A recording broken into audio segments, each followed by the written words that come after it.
Hey everyone, I'm Shelby. Buckle up because I'm about to tell you a story. And let me warn you, it's not all sunshine and rainbows. It's about injustice, about how my life got twisted up because of my mother-in-law, Sharon, and my sister-in-law, Haley. Let's rewind 8 years ago when Chad, my amazing husband, and I tied the knot. Back then, everything seemed perfect. Chad and I were head over heels for each other. We had dreams of a happy life together, just like in the movies. You see, Sharon wasn't exactly thrilled about her son marrying me. I guess she had different plans for him. And Haley? Well, she was like a puppet, dancing in her mom's tunes, causing chaos wherever she went. She was younger, but oh so foolish. The queen of bad choices. Haley despised me like it was her job, and 3 days before our wedding, Haley and Sharon barged into Chad's and my apartment. What's going on? You can't just barge in here like this. Look at this, Haley. My own son won't even let me into his apartment. Mom, it's not that simple. Every time you come here, there's tension and insults thrown at Shelby. Why can't you just accept her? She's an amazing woman, educated, from a good family. What's the problem? Chad, you're not seeing the bigger picture. There's something about Shelby that doesn't sit right with us. Shelby is the woman I love, Mom. She's been by my side through everything, including Dad's passing. We've built our lives together. But what about us? You're abandoning your family by choosing Shelby over us. Where's your loyalty? I did not raise you to be this way. Mom, let's not do this. We're getting married in 3 days. I can't just abandon Shelby because you don't approve of her. Sharon, I've done everything I can to prove myself to you. I've tried to be a part of this family and to love you all. All I want is acceptance, love, and a chance to make Chad happy. Shelby, don't play the victim card here. An outsider like you doesn't get to have a say in our family matters. And Chad, here is the final ultimatum for you. Leave Shelby or you are not welcome in this house. No contact. Consider yourself out of the inheritance as well. It's your decision. Mom, this is ridiculous. You're asking me to choose between my family and the woman I love? The decision is yours, Chad. Choose wisely. Well, it wasn't like Chad made his decision willingly. He was forced into it, pressured by his mother and sister. For the next 3 days leading up to our wedding, Chad tried everything to convince Sharon and Haley to come to accept me and be a part of our joyous celebration. But they refused, stubbornly holding on to their hatred for me. Even though our wedding day was filled with laughter and joy, I could sense the sadness in Chad's eyes. He was losing his family, and I couldn't help but feel responsible despite his reassurances that this was what he wanted. All our guests noticed the absence of Chad's family, wondering where they were. It was a hard pill to swallow. After our honeymoon, we continued to reach out to Sharon and Haley, hoping for some reconciliation, but there was no response, just silence. And then Chad finally said it was time to let go and accept that his family might never come around. Chad, I need to talk to you about something. I feel like everything that's happened is my fault. Haley and Sharon, they're your family. I get it, Shelby, and I'm sorry you feel that way, but it's not your fault. My mom and Haley have always tried to control my life. They never liked any of my girlfriends. They just can't accept that I'm grown up now and ready to start my own family. They've always had this habit of playing toxic games even when Dad was around. Mom was in charge and Haley was her puppet. I've let them get away with too much for too long. But the one time I ask for something, they lose it. I think it's time we stop reaching out to them and show them that things can't always go their way. But Chad, is this really the right thing to do? I know they don't like me, but giving up on them? They're the ones who gave up on us. They treated you unfairly in the past, and I can't stand for that. If they want no contact, then so be it. I'm happy with you, and this is a fresh start for us. After a year of no contact with Sharon and Haley, life with Chad had settled into a comfortable routine. Our jobs, friends, and my family kept us busy and content. We hadn't spared a thought for them in months, but one day, fate intervened. Chad and I stumbled upon Haley at the new shopping complex in town. She wasn't alone. She was with a guy who was much older than her, covered in tattoos, and who gave off a bad vibe. Haley was Chad's sister after all. I understood his protective instincts. He wanted to approach her, and I didn't stop him. Instead, I stood by his side as we went to say hi to them. "Hey, Haley, long time no see." "Hi, Haley. How have you been?" "What a surprise, Chad and Shelby. I thought I made it clear I didn't want to see you." "Come on, Haley, let's not start off like this. Who's this with you?" "This is Max, my boyfriend." "And you must be Shelby's brother, Chad. I've heard some things about you. Where did you guys meet?" "Enough with the questions, Chad. Don't think for a moment that I've let go of what you did to us last year. You brought Shelby into the mix, causing chaos when Mom clearly didn't like her. And now you have the audacity to investigate my boyfriend when your taste in women is appalling. Cutting you off was the best thing we ever did." "Haley, that's it. I made a mistake trying to approach you. Mom's manipulation has gotten to you." That conversation with Haley left a bitter taste in my mouth. Chad and I quickly realized it was a mistake to approach her. We tried to brush it off, pretending it never happened. Little did we know a storm was brewing. But then, unexpectedly, a year later, everything changed. It was a dark Sunday, and we were just lounging in bed watching Netflix. The doorbell shattered the calm, and Chad went to get the door and then called me downstairs urgently. Rushing down in my robe, I couldn't believe my eyes. Sharon appeared in front of me, and she wasn't alone. With her was a stroller covered to keep it dry from the rain. Chad and I exchanged a puzzled look. What could Sharon be doing here, and who was with her in the stroller? "Mom, what are you doing here, and why the stroller?" "Sharon, why don't you take a seat and tell us what's happening?" Sharon made her way to the living room, pushing her stroller, and finally uncovered it. There was a little baby with pink cheeks and big blue eyes. I couldn't help but feel a surge of emotions seeing her. "Well, take a look. This is Lana, your niece." "Niece? So this is Haley's daughter? Wow." "Yes. But where's Haley? Shouldn't she be here with Lana?" "Lana looks like she was born just yesterday. How old is she?" "She's only a month old. And about Haley, I have bad news." "What do you mean, bad news? Is Haley okay?"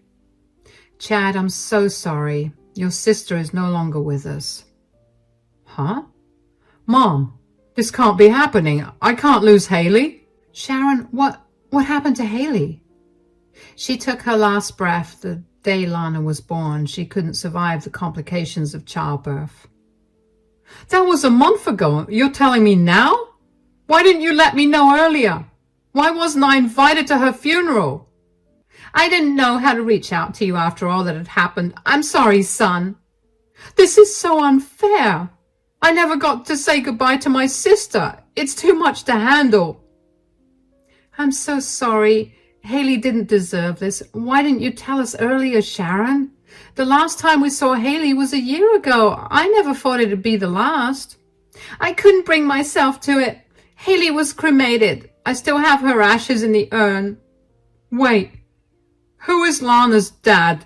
Did Haley ever get married or—" "Well, she was never married. The guy, Max, he didn't want to be involved, and your poor sister was too sweet to terminate the pregnancy, so she decided to do it on her own."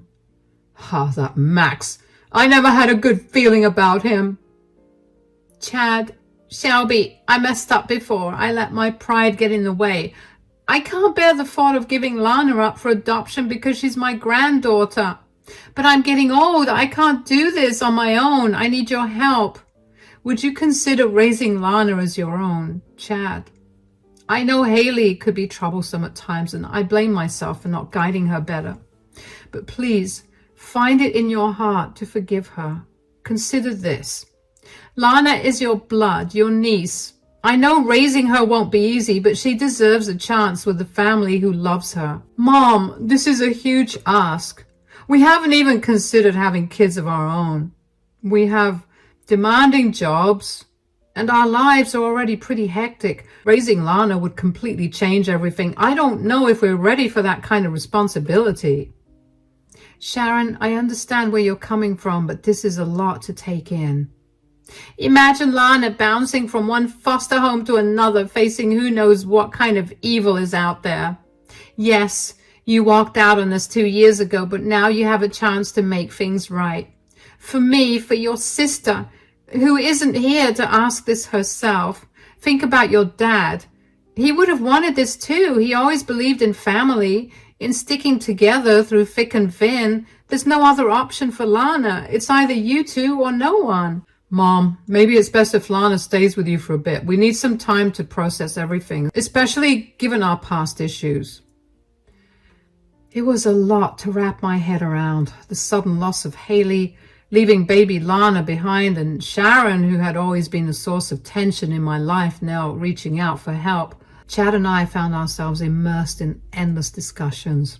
Sharon's calls only added to the intensity, urging us to make a choice. Taking in Lana would mean a complete upheaval of our lives. I'd have to put my career on hold, uncertain for how long to care for her as a mother would. It meant rearranging our plans, adjusting to the needs of a baby, and embracing a new reality. But then there was the alternative, placing Lana in the hands of strangers through adoption, and the thought sent shivers down my spine. Sharon's words lingered in my mind that there were dangers out there, dangers I couldn't bear to imagine Lana facing alone. We finally made a decision. We were going to take in Lana. When we called Sharon with our choice, her relief was noticeable. She asked us to collect Lana from her place, and so we did. As we arrived at Sharon's house, everything was packed, ready for Lana's new journey with us. There was the urn containing Haley's ashes resting on the tabletop. Well, Haley would have been glad to see this, Chad. You're doing a good job as an older brother. I'm trying my best. How about you two come over later this weekend? We can spread Haley's ashes together. I think it will bring us some closure. I agree, Sharon. It would be a meaningful way to honor Haley's memory. Wonderful. I'll make the arrangements. We can gather at the park where Haley used to love spending time. Thank you for giving me a second chance. I appreciate it more than words can say. Take good care of Lana. I'll be making visits to see her, of course. Becoming Lana's mom changed my life in so many ways. The biggest change was quitting my job. I did it because Lana needed me, and I wanted to be there for her all the time. It meant adjusting to a new routine of taking care of her, feeding her, changing her diapers, and staying up at night when she cried. It was tough, but seeing Lana smile made it all worth it. Chad and I had to stop going out with friends and focus on being a family. We had to be careful with money because we only had one income now. But Lana was worth every sacrifice. Sharon didn't visit much, but when she did, she brought Lana gifts. It seemed like she had changed. She appeared calmer, yet her eyes hinted at some hidden pain, perhaps from losing Haley. We celebrated Lana's big moments, from her first birthday to her first words, and even though Lana calling us Mom and Dad felt a bit odd at first, it didn't take long for us to feel like a real family. I remember when Lana started kindergarten, she was so excited, but when it was time to leave, she got a little nervous. We hugged her tight and promised we'd be there to pick her up. And when her teacher called us because Lana was crying because she missed her pet hamster, we couldn't help but smile. We'd spend weekends at the park, pushing Lana on the swings and watching her giggle with delight. And on rainy days, we'd build forts in the living room and pretend we were on an adventure together. My parents adored Lana as if she were their own granddaughter. She brought joy and laughter to their home too. Time flew by, and before I knew it, Lana had become the center of our world. I had even forgotten what life was like before her. We were a happy family and everything was the same until about 5 months ago. Lana had just started first grade, and that's when things took a turn. I had noticed some signs, so I decided to take a pregnancy test, and sure enough, it came back positive. Hey, guys, I have some big news to share with you both. What's up, Shelby? You seem pretty excited.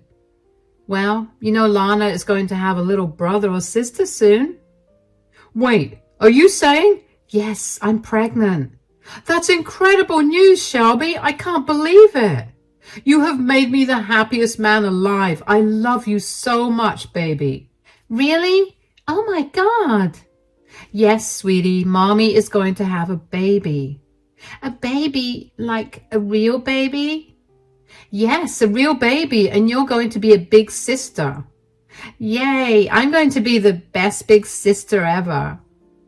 So we had a second baby on the way, and every time Chad and I talked about kids, we both knew we did not want more than 2. My upcoming baby felt like the final piece of the puzzle completing our little clan. But little did we know that trouble in paradise was looming on the horizon. One day, Lana got back from school, and as I was serving her lunch, she told me something unusual. Mom, today after school, a lady I didn't know wanted to take me out for ice cream, but I remembered what you always told me about strangers, so I said no. I told her about stranger danger, just like you taught me. Lana, sweetheart, you did absolutely the right thing. But can you tell me more about the lady? Did she look like someone you had seen before? No, Mom. I told Chad about it, but he brushed it off, saying I shouldn't worry. He thought it was just some random woman. We planned to address it with the school on Monday since it was the weekend, but life had different plans. We were enjoying our weekend. Chad and Lana were in the backyard watering the plants, and I was baking some chocolate chip cookies, but then I heard a knock. Before Chad or I could reach the door, Lana ran and started shouting, Mom, it's the ice cream woman. When Lana mentioned the woman, I hurried to the door with Chad, our faces drained of color when we saw who it was. Haley, alive! But that could not be right. We mourned her and scattered her ashes 6 years ago. It did not make sense. We stood there shocked, trying to process the impossible sight before us. Lana, sweetheart, please go to your room for a moment. Hold on a minute. Nobody's going anywhere. I'm here to take Lana with me. Mom, what's happening? I don't want to go. Lana, it is okay. Everything will be fine. Just go to your room. Lana stepped back and headed upstairs. Huh, Mom? Shelby, you are not Lana's mother, are you? Then what is this? Haley? We thought you were gone. We even scattered your ashes with Mom. How can this be possible? Oh, Mom is behind it. Look, I did not know what you've been told, but I'm here now. I came back to make things right, and Lana belongs with me. What do you mean, make things right? Exactly what it sounds like. You can't just come here and disrupt our lives. You need to leave. I just got back in town yesterday. I am not going anywhere. And just so you know, I have to sort something out with Max. But I'll be back. Get ready for it. As soon as she left, Chad and I looked at each other completely shocked. We had no idea what was going on. Haley had suddenly appeared out of nowhere, and we were left wondering whose ashes we scattered 6 years ago. It was all too confusing. The only person who could explain was Sharon. Without wasting a moment, we called Lana's babysitter who lived nearby. She arrived quickly and we hurried to Sharon's place. Chad and I were furious and bewildered, and after a long drive, we finally reached Sharon's house. We didn't even bother knocking. Chad just barged in. Sharon was sitting in the living room watching TV like nothing was wrong. Mom, we need to know what really happened. All these lies are too much to handle. Our family's at risk because of you. You better start talking. Chad, Shelby, what are you doing here? What's going on? Oh, Sharon, don't act clueless. What kind of mother lies about her own daughter's death? Whose ashes did we spread at the park that day? Oh, no. Did you hear from Haley? Yes. She showed up at our house. Lana was right there. She saw her and heard everything. You told us Haley was dead. But there she was, alive just an hour ago. I'm sorry. It's complicated, but I did what I thought was right. Those ashes we scattered, they were fake. Just some ashes I found to make it look convincing. Mom, why would you do that? You are sick. Please, Sharon, no more games. We just want the truth. All right, I'll spill it all. Years ago, Haley came home knocked up by Max, who was a married man with kids. I didn't even know she was seeing him. Haley thought Max would come around about the baby, but I knew better. Oh my God, she got mixed up with a married guy? Yeah, and she was dead set on him coming to his senses. I told her to get rid of the baby, but she would not budge. Haley and her awful choices. She thought that if Max laid eyes on their baby, he would have a change of heart, but it did not go down like that.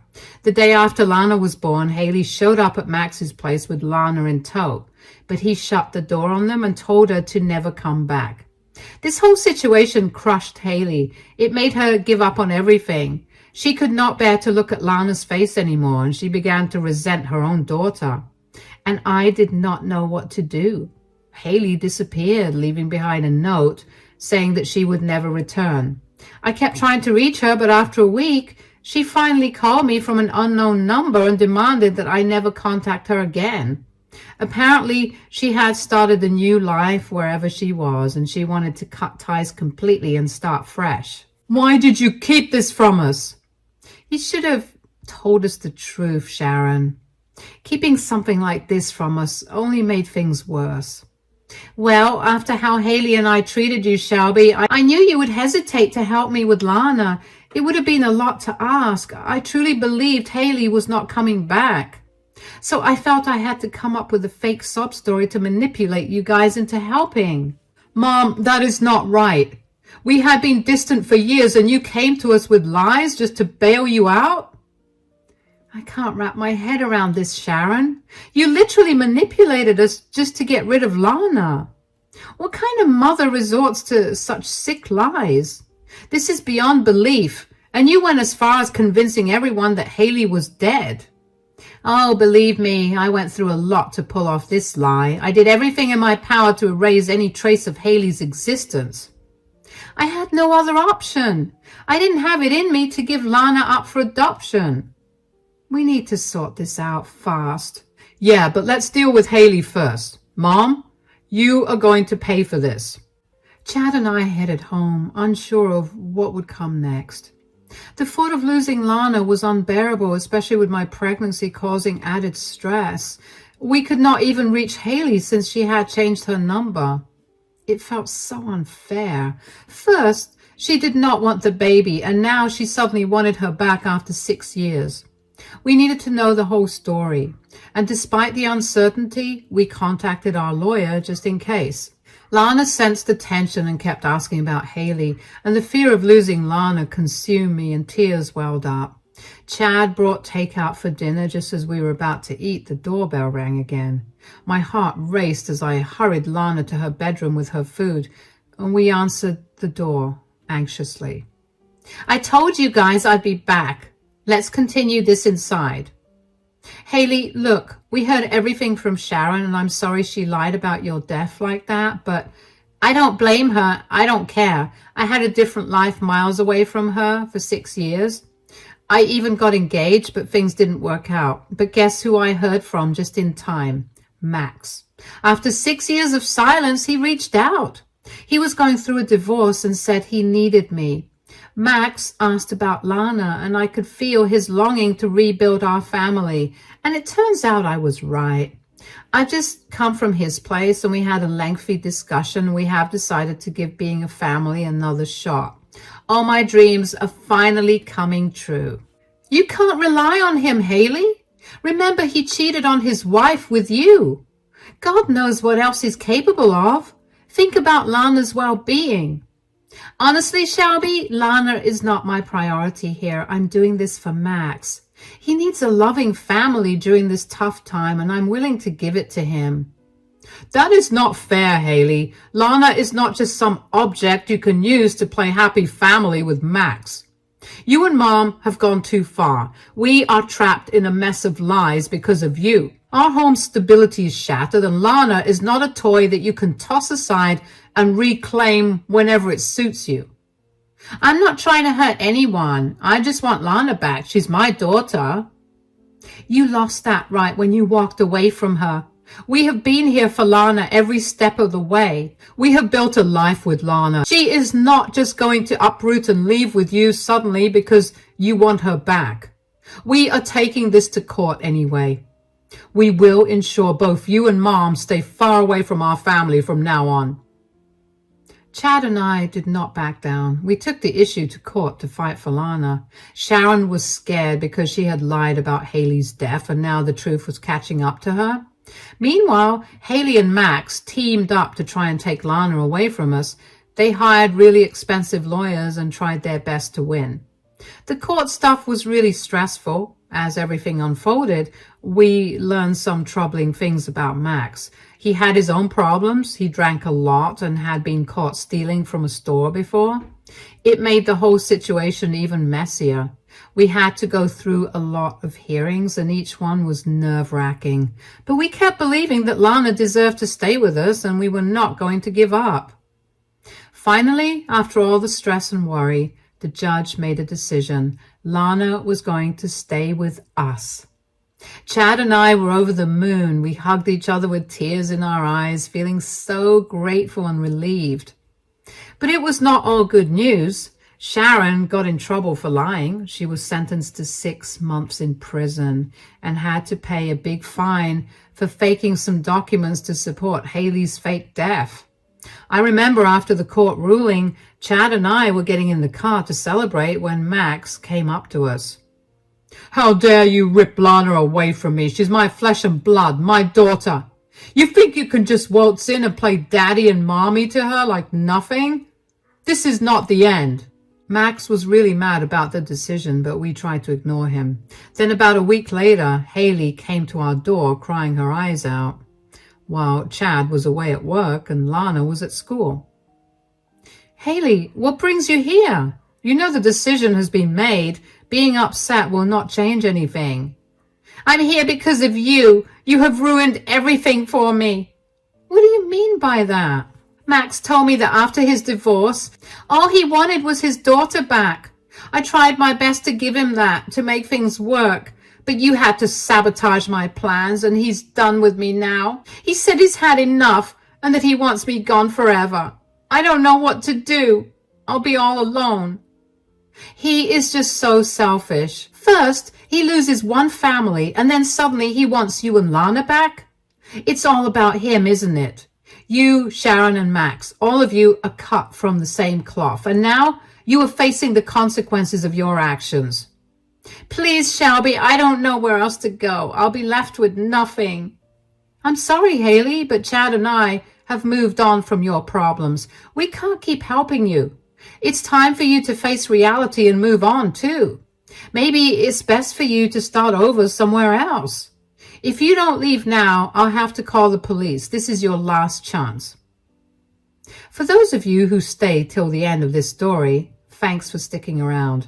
Now, you might be wondering about how things turned out for us. Well, it has been 3 months since Chad and I officially became Lana's mom and dad.